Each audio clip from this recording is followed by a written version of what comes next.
What's going on, beautiful people? Welcome back to week 3 of Community Permaculture. Glad you're with us. This is going to be a good one. This is moving from our initial analysis of agricultural civilization versus horticultural society.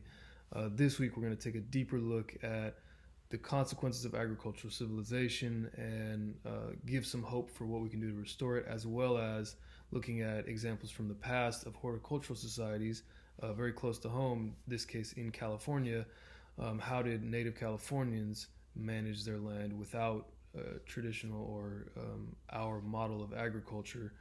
And it's some really excellent pieces by KCET. There's a ton of information out there actually that they've been developing a whole series. But the series, as I understand it, was based on this book by a professor at UC Davis, M. Cat Anderson, called Tending the Wild, their series Tending Nature, I think, was inspired by that book. So we're going to take a look at an article. Is basically the introduction from her book. I've placed the article there. I've also read it aloud for you, so if you want to just read it, quote unquote, while you're cooking or driving or whatever, you can do that. And I also put a link to the full book, which I haven't got yet. I'm looking forward to picking one up and checking it out because it looks amazing. But she goes into detail about essentially, I'll start here. If you only have 1 hour to watch something and you want something watchable, I would watch that piece by KCT that's kind of translating her stuff. It's called Tending the Wild, the Complete Broadcast Special. It's only an hour.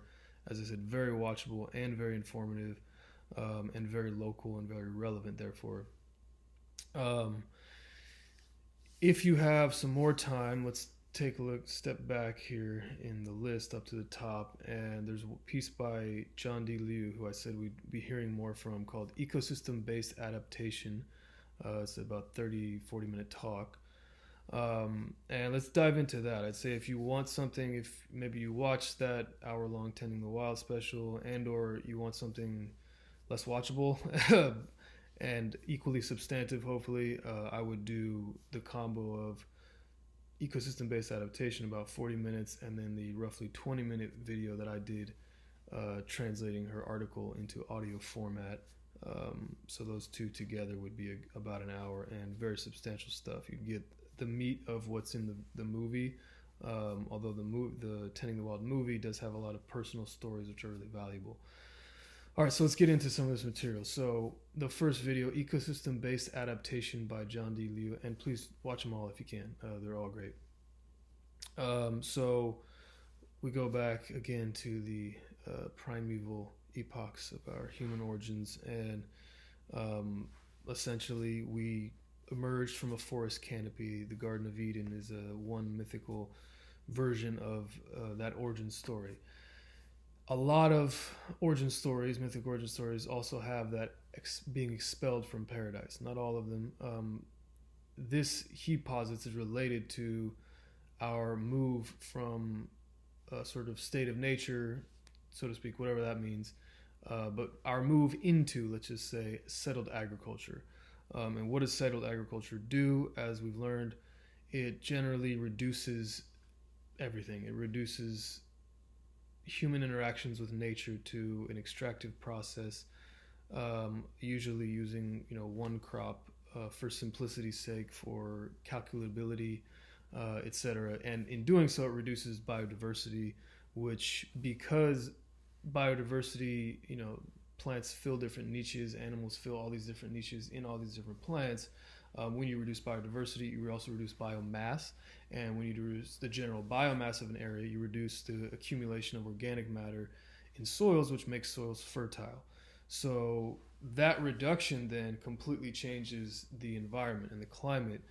And that happens by, obviously, it's altering the gas exchange because it reduces photosynthesis. So there's less oxygen released, there's less carbon that's fixed in the plant. By changing the soil microbiology, it changes the nutrient release from geologic materials and minerals. So there are lithophages and other microorganisms that essentially turn rock into bioavailable nutrients. And when you reduce that whole process, you reduce the amount of minerals and nutrients available for life. It also massively altered the infiltration and retention of rainfall and other moisture like tree condensation, etc. So all these important cycles, our atmospheric cycle with the gases, our nutrient cycle with the soil, and our hydrological cycles also with the soil, it's all related, we're all disrupted. And that degrades the basis of our existence, soil. We are from ashes to ashes, dust to dust. As Jared Diamond has reminded us, and I think he cites him in there, and as the record shows, this destruction of soils precedes civilizational collapse everywhere. It's pretty much what happens is first people destroy their soils, Easter Island, etc., etc. He names a bunch of examples. And they either flee to another place or they die. So we don't really have now our civilization, our agricultural civilization is a global civilization. Essentially, you go to any country, you get the same model being deployed everywhere. The neoliberal model is the sort of epitome of that model of thinking about the natural world or our environment as something to be extracted, something for this quote-unquote economic value to be extracted from. And this civilization that we developed is global, aggressively global, as we've learned agricultural civilization tends to be. So we don't have the option to escape to a new territory as much as billionaires are trying to go to Mars or whatever. So we have, if we have any conscientiousness about, applying action after receiving evidence, we have a scientific imperative to act, he says.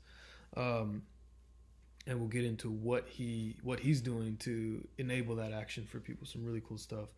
But first, let's talk another really important point he makes. There's essentially a fundamental flaw in the logic of this agricultural global civilization and our global economy based on it.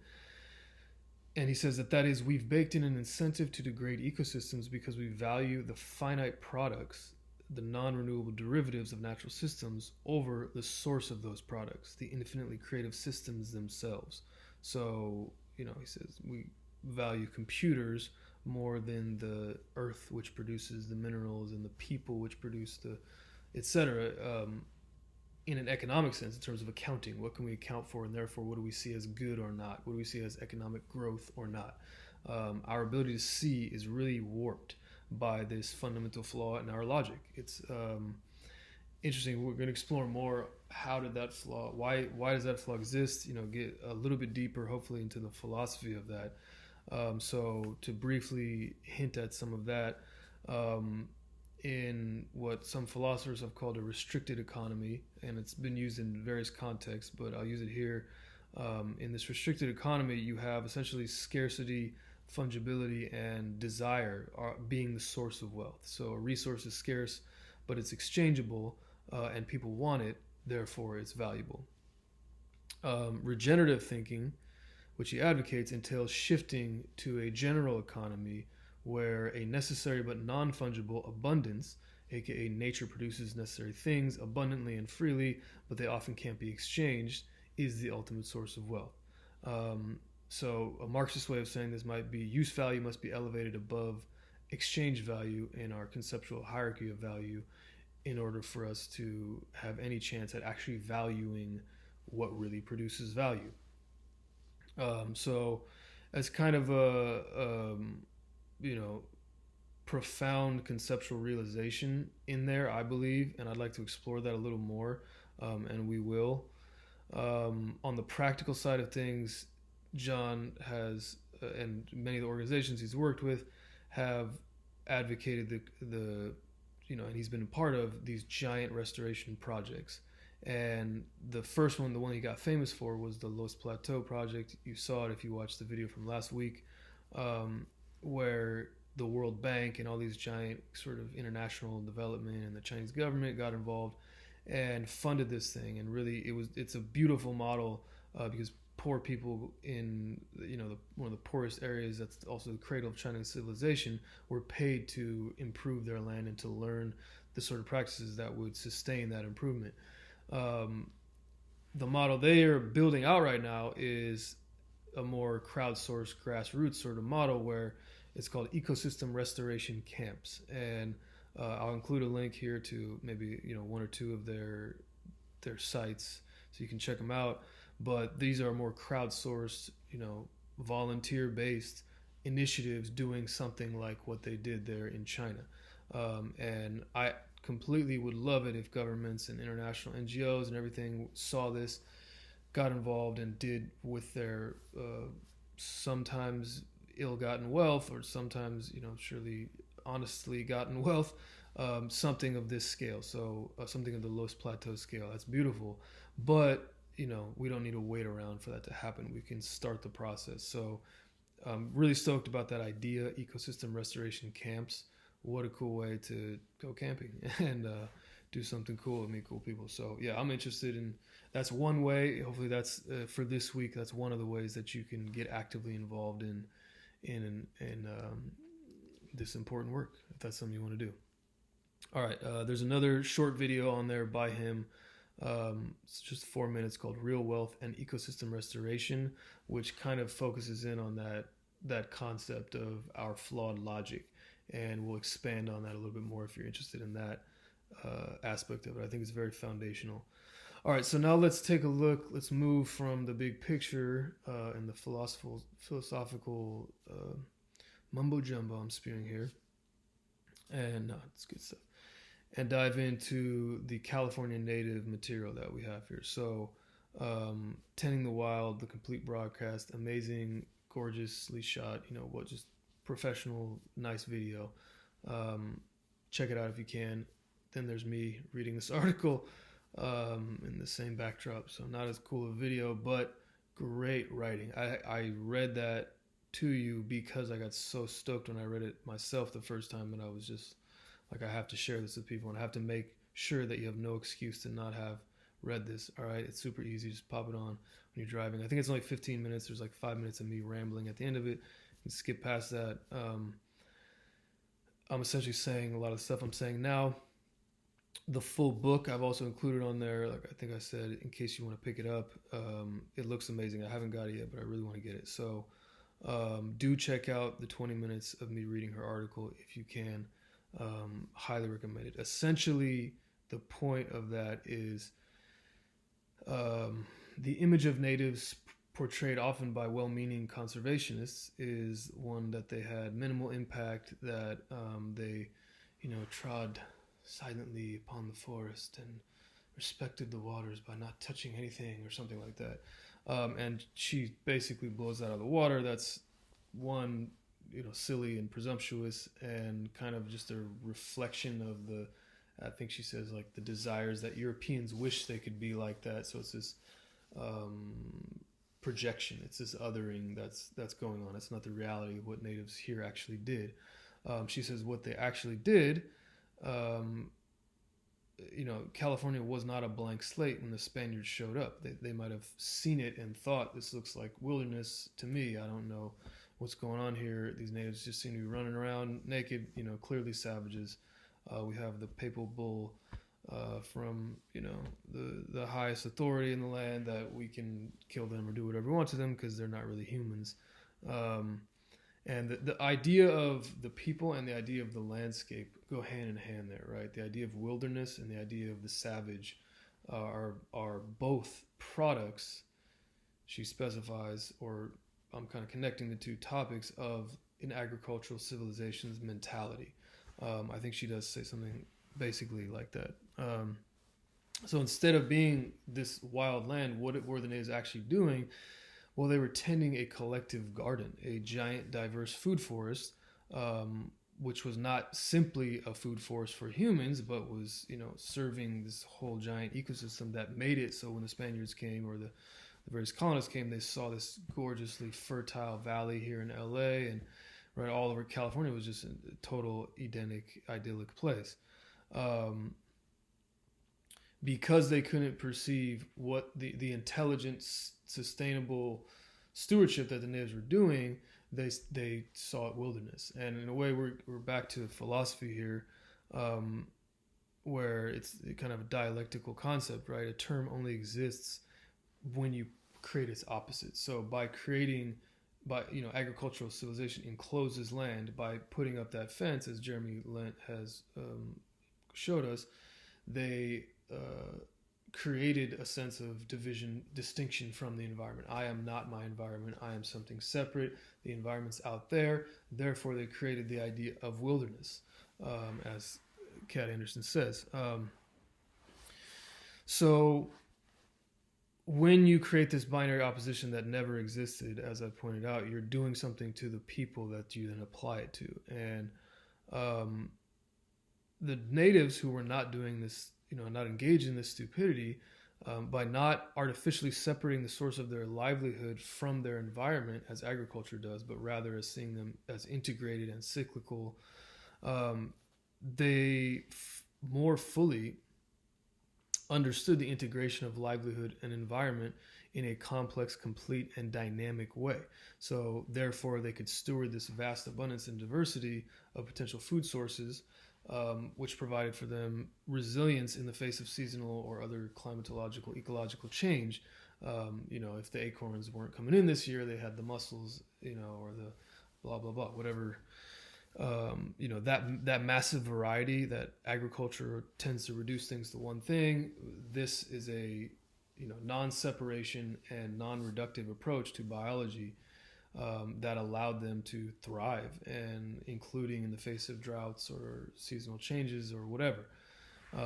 So I've included a bunch of other things in here for you to check out, including another documentary by the same people, by KCAT, Tending Nature. So there's not only Tending Nature shows, which are individual like half an hour shows. I think there's 3 or 4 seasons already, at least like 12 to 15 shows.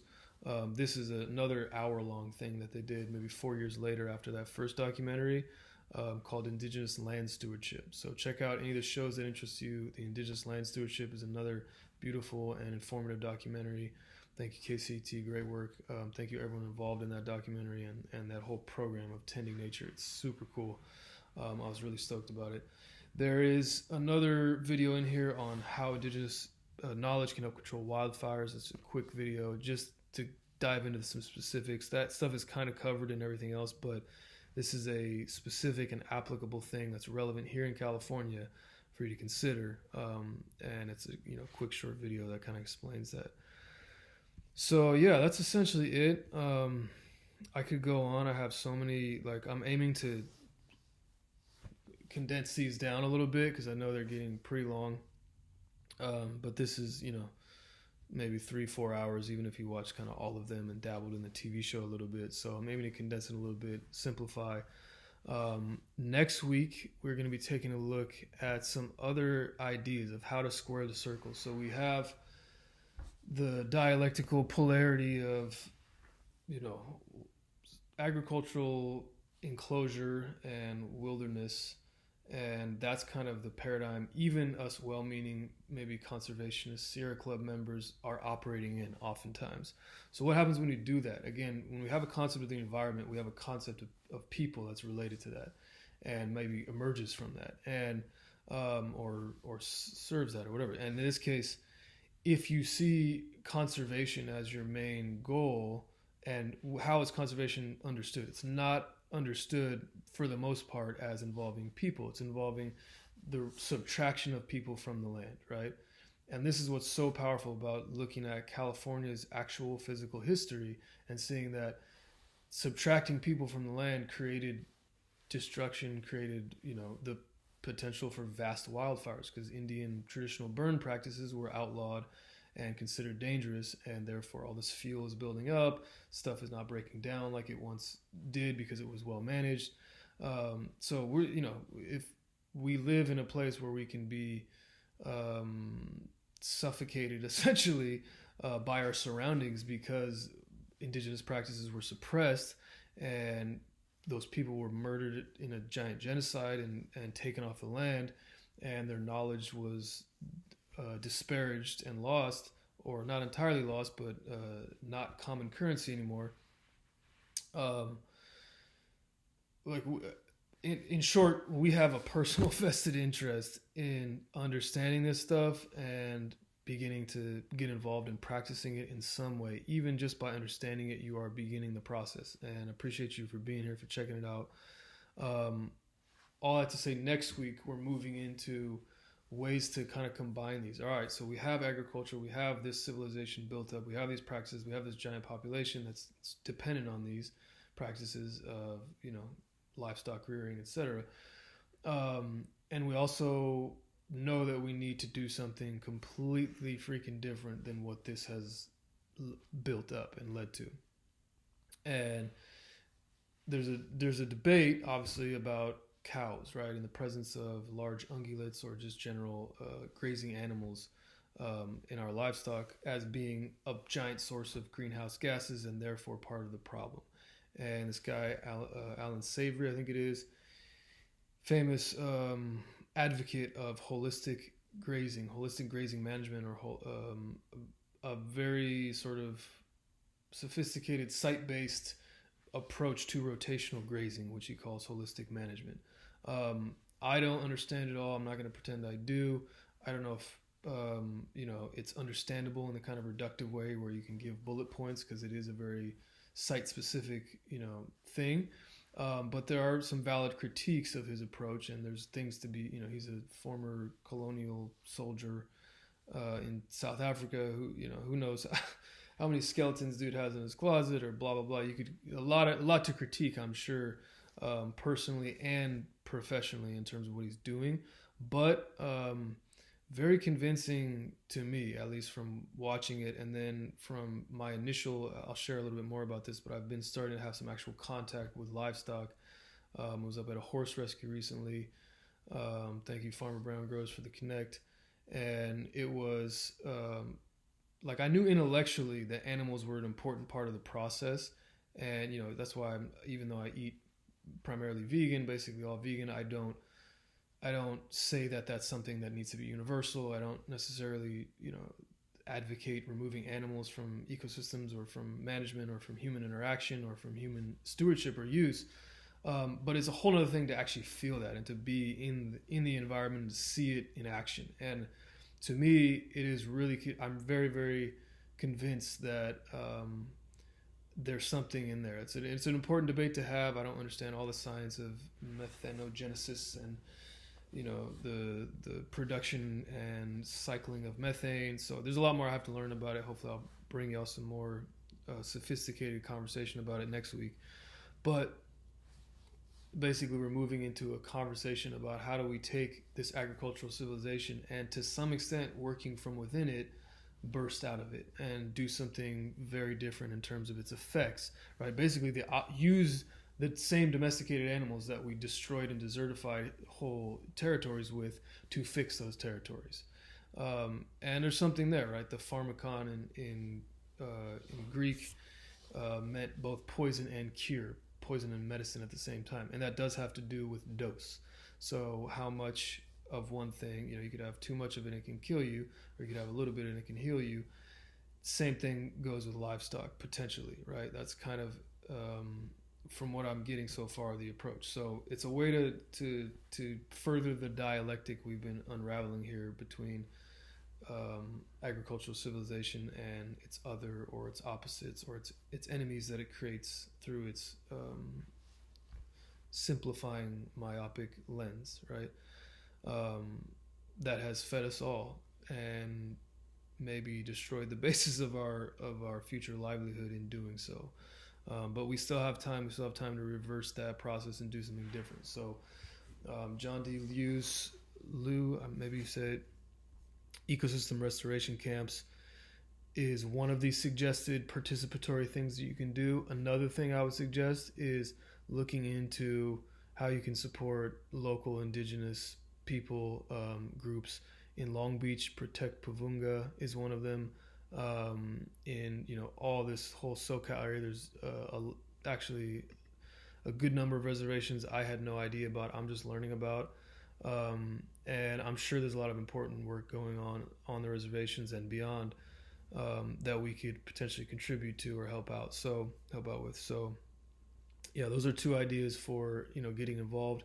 Also, keep your balcony gardens going, or your backyard, or your windowsill, or your I don't care, however you're growing something, give it a shot. It is the only difference between a master gardener and a beginner gardener. I will continue to repeat this, is that the master gardener has killed more plants. So Just keep trying to grow stuff, and you'll figure it out. That's our birthright, right? We were born to be able to throw seeds around, and the soil was great, and it grew them, and we can reclaim that birthright. So that's what we're involved in here. Hopefully the knowledge is helping you along that process. Thank you for sticking with the class and checking it out. I'll see y'all next week. Enjoy the videos.